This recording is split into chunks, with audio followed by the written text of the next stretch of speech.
கோவை வெள்ளலூர் குப்பை கிடங்கில் ஏற்பட்ட தீ விபத்தால் காற்று மாசுபாடு ஏற்பட்ட விவகாரத்தில் தேசிய பசுமை தீர்ப்பாயம் நோட்டீஸ் அனுப்பியிருக்கிறது. கூடுதல் விவரங்களோடு நமது மூத்த செய்தியாளர் கணபதி இணைந்திருக்கிறார். கணபதி, தேசிய பசுமை தீர்ப்பாயம் தாமாக முன்வந்து வழக்கை விசாரணைக்கு எடுத்திருக்கிறது. மாவட்ட ஆட்சியருக்கு நோட்டீஸும் அனுப்பியிருக்கிறது. கூடுதல் விவரங்களை பதிவு செய்யுங்கள்.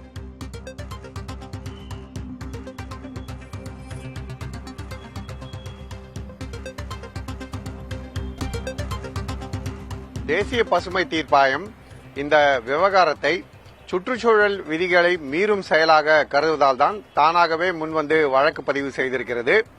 தேசிய பசுமை தீர்ப்பாயத்தின் தலைவரான ஸ்ரீவாத்சவா மற்றும் உறுப்பினரான செந்தில்வேல் ஆகியோர் ஊடகங்களிலே வந்த செய்திகளின் அடிப்படையில் ஒரிஜினல் அப்ளிகேஷன் என சொல்லக்கூடிய தானாகவே முன்வந்து பதிவு செய்யக்கூடிய வழக்கை பதிவு செய்திருக்கிறார்கள். இதற்கு காரணம், ஏற்கனவே பல்வேறு தீர்ப்புகள் வழங்கப்பட்டிருக்கின்றன. இருந்த போதிலும் சுற்றுச்சூழல் விதிகளை மீறி கோவை குப்பை கிடங்கிலே தீ ஏற்பட்டிருக்கிறது. அதனால் காற்று மாசு ஏற்பட்டிருக்கிறது. எனவேதான் இந்த விவகாரத்திலே தானாகவே முன்வந்து வழக்கு பதிவு செய்த தேசிய பசுமை தீர்ப்பாயம் தமிழ்நாடு மாசு கட்டுப்பாடு வாரியத்துக்கும் நோட்டீஸ் அனுப்பியிருக்கிறது. அதேபோல மத்திய மாசு கட்டுப்பாடு வாரியத்துக்கும் நோட்டீஸ் அனுப்பியிருக்கிறது. கோவை மாநகராட்சி மற்றும் நீங்கள் ஏற்கனவே சொன்னது போல கோவை மாவட்ட ஆட்சியர் ஆகியோருக்கும் நோட்டீஸ் அனுப்பியிருக்கிறது. இவர்கள் பதிலளிக்க 4 வாரம் அவகாசம் அளிக்கப்பட்டிருக்கிறது. இந்த 4 வார அவகாசத்துக்கு பிறகு இந்த வழக்கின் விசாரணை சென்னையில் உள்ள தென்மண்டல சுற்றுச்சூழல் நடவடிக்கைகளை தொடர்ந்து கவனித்து வரும் தேசிய பசுமை தீர்ப்பாயத்தின் தெற்கு மண்டல அமர்விலே விசாரணை நடைபெறும். மே 28ஆம் தேதி விசாரணை நடைபெறும் என தெரிவிக்கப்பட்டிருக்கிறது. இருந்தபோதிலும் சம்பந்தப்பட்ட அனைவருமே 4 வாரங்களுக்குள் தங்களுடைய விளக்கங்களை அளித்தால் அப்படி விசாரணை நடைபெறும். அதிலே ஏதேனும் கூடுதல் அவகாசம் கேட்டோ அல்லது வேறு தாமதமோ ஏற்பட்டால் விசாரணை தள்ளிப்போக வாய்ப்பு இருக்கிறது.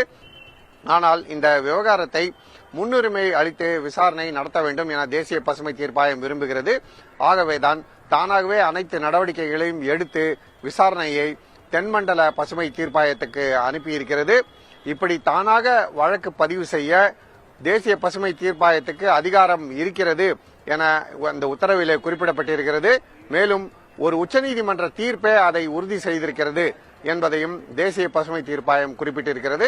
ஆகவே புகார் இல்லாவிட்டாலும் பரவாயில்லை, சுற்றுச்சூழல் விதிகளை மீறும் நடவடிக்கைகள் இருந்தால் நாங்களாகவே முன்வந்து நடவடிக்கை எடுப்போம் என்பதை வலியுறுத்தும் வகையிலே தேசிய பசுமை தீர்ப்பாயம் இந்த உத்தரவை அளித்திருக்கிறது. இதைத் தொடர்ந்து பல்வேறு நடவடிக்கைகளை எடுக்க வேண்டும் எனவும் அந்த அமைப்பு உத்தரவிடும் என நாம் தொடர்ந்து எதிர்பார்க்கலாம். பூங்கொழி, நன்றி கணபதி. கூடுதல் தகவல்களுக்கு மீண்டும் தொடர்பு கொள்கிறோம்.